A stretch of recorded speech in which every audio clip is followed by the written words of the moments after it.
Et dans notre débat, on retrouve le journaliste politique Yohann Gillet. Bonjour Yohann. Bonjour Laurence. Et le politologue médiateur Luc Gras. Bonjour Luc. Bonjour Laurence. Merci d'être avec nous ce matin avec cette question qu'on a posée à nos auditeurs sur nos réseaux. Est-ce que vous comprenez que Marine Tondelier défende l'invitation du rappeur ô combien controversé Medine aux prochaines universités d'été écologistes? Alors pour nos auditeurs, c'est sans appel, 82% c'est non. Rappelons la polémique provoquée par son tweet jeudi et ce jeu de mots jugé antisémite dirigé vers l'essayiste juive Rachel Kahn, il l'a qualifié de rescan P. Alors, il s'est excusé, concédant une formule pas adaptée et pas dirigée vers la famille de l'essayiste, je le cite, ni vers les victimes du drame de la Shoah. Votre commentaire et votre regard à vous sur cette figure Medine, très convoitée à gauche, parce qu'il sera également aux universités d'été fin août de LFI et à la fête de l'UMA en septembre. Je commence par vous, Yohann Gillet. Alors, c'est une chose que d'analyser le personnage et le parcours et la discographie de Medine, c'en est une autre de regarder les intentions de ces mouvements politiques qui l'invitent. Il faut qu'on le fasse en deux temps. On va commencer tout de suite effectivement par Marine Tondelier, les écologistes et puis les insoumis et puis d'une manière générale tous ceux qui à gauche font appel à lui. On voit bien que s'ils sont plusieurs à faire appel à lui cette année, c'est parce que c'est vendeur. Parce que c'est vendable, parce qu'ils sont toujours dans leur même recherche finalement d'électorat qu'ils ont compris, c'est-à-dire une certaine jeunesse déboussolée, à qui ils expliquent en boucle qu'ils sont détestés par une autre partie de la France, c'est-à-dire qu'ils binarisent le débat. Enfin, j'ai presque envie de dire c'est la palissade ce que je suis en train de dire. Que la France Insoumise ou que Europe Écologie Les Verts invite Medine, c'est tout à fait logique. C'est dans l'ADN de ce qu'ils ont construit là depuis un certain nombre de mois. Bon, moi, ce que je trouve dommage, c'est qu'effectivement, Medine est une personnalité complexe qu'on ne peut pas juste réduire à ses tweets, même s'ils sont plus que malheureux, ils sont condamnables pour une grande partie, mais c'est plus compliqué que ça. Les identités, elles sont toujours plus complexes. Donc, ce qui est beaucoup moins complexe, c'est la démarche d'Europe Écologie Les Verts et des Insoumis, qui est de faire un coup de com'. Faut savoir ce que c'est qu'une université d'été. Des universités d'été, c'est quoi?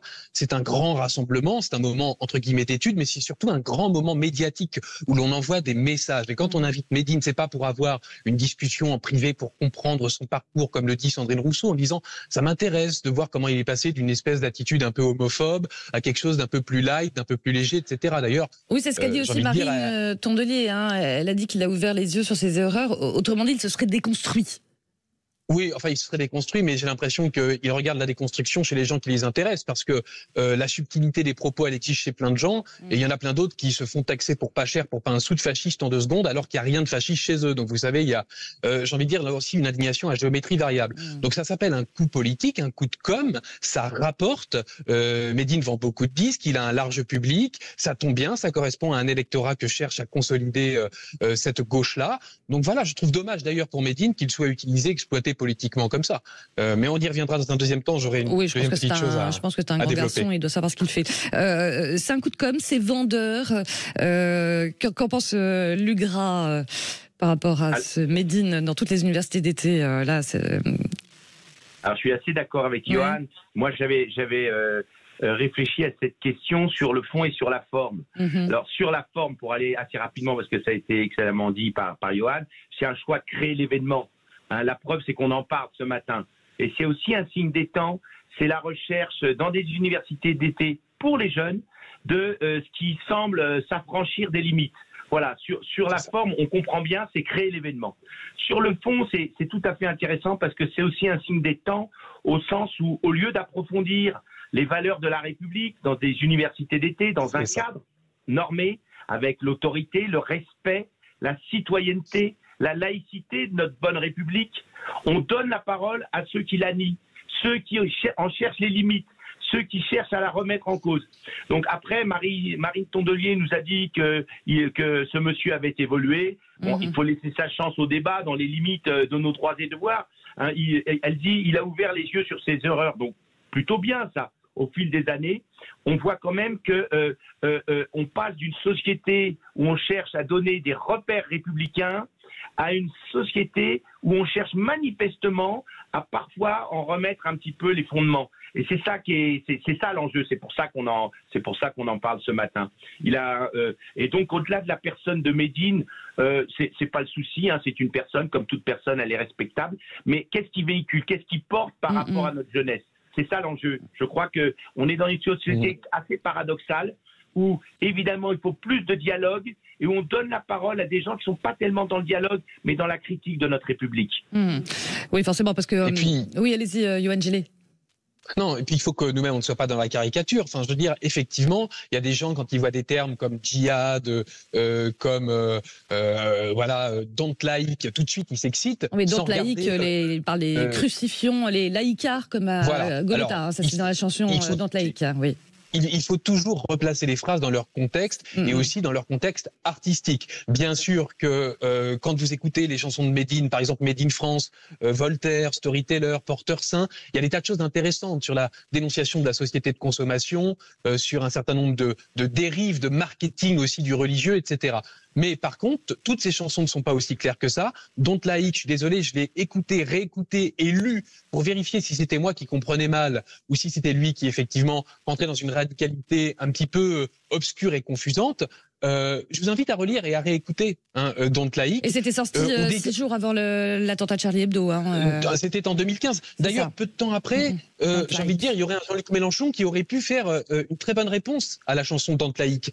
Si on reprend les mots de Jean-Luc Mélenchon de l'époque, chez Jean-Jacques Bourdin en 2016, voilà ce qu'il aurait pu répondre. Il aurait répondu, en France, il y a une majorité d'indifférents religieux ou d'athées ou de gens qui pratiquent la religion de manière personnelle dans le secret de leur cœur, qui savent que dans toutes les religions, on recommande de ne pas faire le tartuffe, le bigot ostentatoire. Et tous ces gens demandent qu'on les respecte. C'est notre tour de demander d'être respectés. Foutez-nous la paix avec vos histoires de religion. Faites ça chez vous. Faites-le dans votre cœur, dans votre pratique. Montrez que vous êtes bon, que vous obéissez aux principes de vos religions. Et laissez-nous tranquilles. Laissez-nous vivre notre vie. Il y en a assez. Ça, ce sont les propos de Jean-Luc Mélenchon.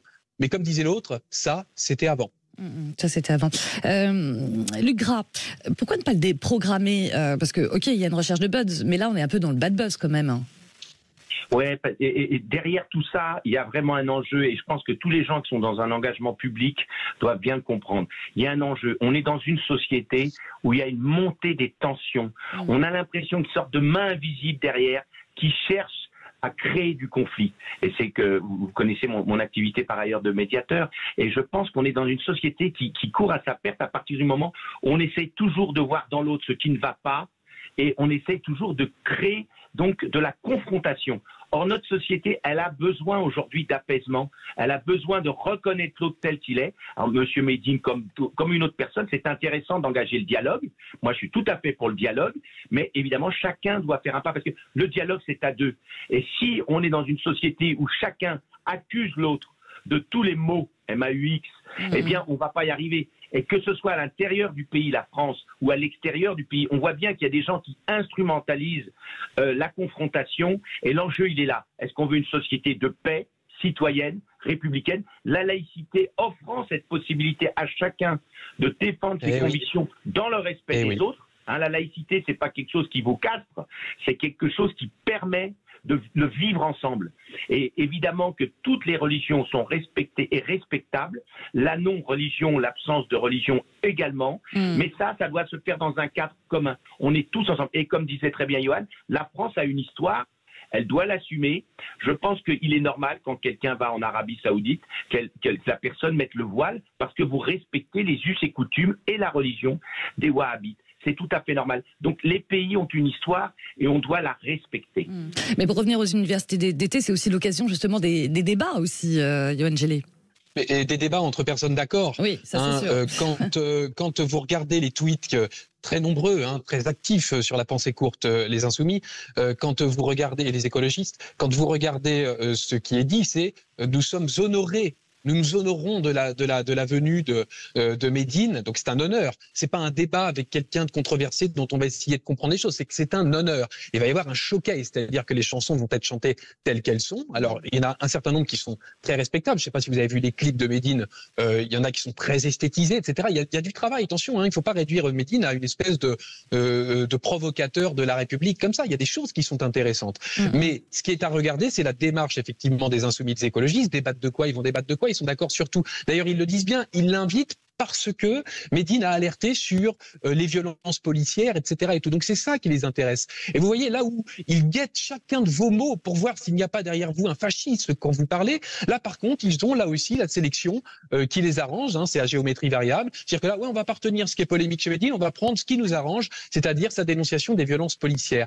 Et j'ai envie de dire, les insoumis et les écologistes utilisent ce que j'appelle la diplomatie électorale. C'est-à-dire qu'en faisant une seule et même phrase... C'est-à-dire ? Oui, la diplomatie électorale, c'est-à-dire que c'est comme en diplomatie, vous savez, vous dites une phrase, alors il y a une chose qui est destinée à être comprise par le grand public, et puis il y a des textes sous-jacents destinés à être compris par différents publics. Donc, ils disent des phrases à peu près acceptables, mais de façon à ce que chaque public y trouve un petit peu son compte. C'est comme ça qu'ils fonctionnent. Donc, quand ils disent qu'ils s'honorent de la venue de Médine, ils disent aux jeunes, vous avez vu, on est comme vous, on adore Médine. Mais après, ils vont dire, après, il va y avoir quelqu'un qui va jouer un autre rôle. Ça va être par exemple Sandrine Rousseau qui dit oui, mais c'est pour pouvoir voir son évolution. Et puis il va y avoir Marine Tondelier qui dit ah oui, mais c'est parce qu'on tient nos universités d'été au Havre, donc c'est normal d'inviter l'enfant du pays. Donc chacun a sa bonne petite excuse pour expliquer ça. Mais l'objectif, c'est justement de parler à tous les publics en donnant le sentiment finalement de n'être jamais, on va dire, de l'autre côté de la barrière, c'est-à-dire d'avoir franchi une ligne rouge en marchant comme ça sur une espèce de fil de crête. Mais à force, ils vont finir par se casser la figure parce que personne n'est dupe.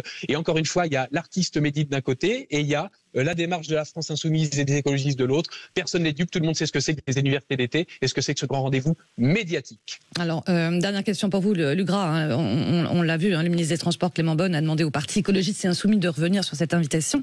Il y a le ministre délégué à l'industrie, Roland Lescure, qui, lui, a décliné l'invitation. Bon, là, c'est du pain béni pour l'exécutif aussi. Alors, bien sûr, à partir du moment où on rentre dans la caricature, c'est du pain béni. La question derrière tout ça, c'est le dialogue, c'est une bonne chose. Aujourd'hui, il y a incontestablement une critique des repères anciens et dans laquelle on amalgame aussi les choses de la République. Donc, la question est de savoir la critique des repères anciens, pourquoi pas dans une université écologiste ou à LFI, pourquoi pas? Ça peut être sain pour la démocratie de débattre des repères anciens. La question, c'est quelle en est l'alternative? Et alors, ce que je vois poindre, moi, derrière ça, c'est parfois l'absence de nouveaux repères démocratiques et de nouveaux repères incluant le dialogue. Et donc, on va lâcher la proie pour l'ombre, c'est-à-dire qu'on avait une République qui fonctionnait sur des bases que j'ai rappelé tout à l'heure, le respect, l'autorité, le dialogue, la citoyenneté. On lâche tout ça, mais pourquoi d'autre? Ça peut à ce moment-là un peu déstabiliser la société et à partir du moment où il n'y a pas de repères, vous savez, un enfant se construit par rapport à des repères et à des limites. Une société, c'est la même chose. Si vous avez une société dans laquelle on défonce les anciens repères, parce que c'est marrant, c'est le signe du temps, etc., pour ne remplacer par rien, j'ai peur que ça peut très bien être le marché économique, tout simplement, qui va lancer des modes, de nouveaux repères, l'habillement, le look, le machin, etc. Et on va vers une société de citoyens, on va passer à une société de consommateurs, de gens manipulés. Et c'est ça qui est embêtant. Donc, en un mot, la République, c'est une exigence. Elle repose sur des droits et devoirs dans un cadre prédéterminé et qui permet le vivre ensemble. Merci beaucoup. Et ça vaut mieux que l'excitation lancée par les insoumis et les écologistes qui surfent sur quelque chose de malsain qui s'appelle la fracture et c'est dégueulasse. C'est ce que vous avez avant le Front National. Eh ben, ça sera le mot de la fin. Merci beaucoup, Yohann Gélé. Merci, Lugras, d'avoir été avec nous dans ce débat. Merci à vous.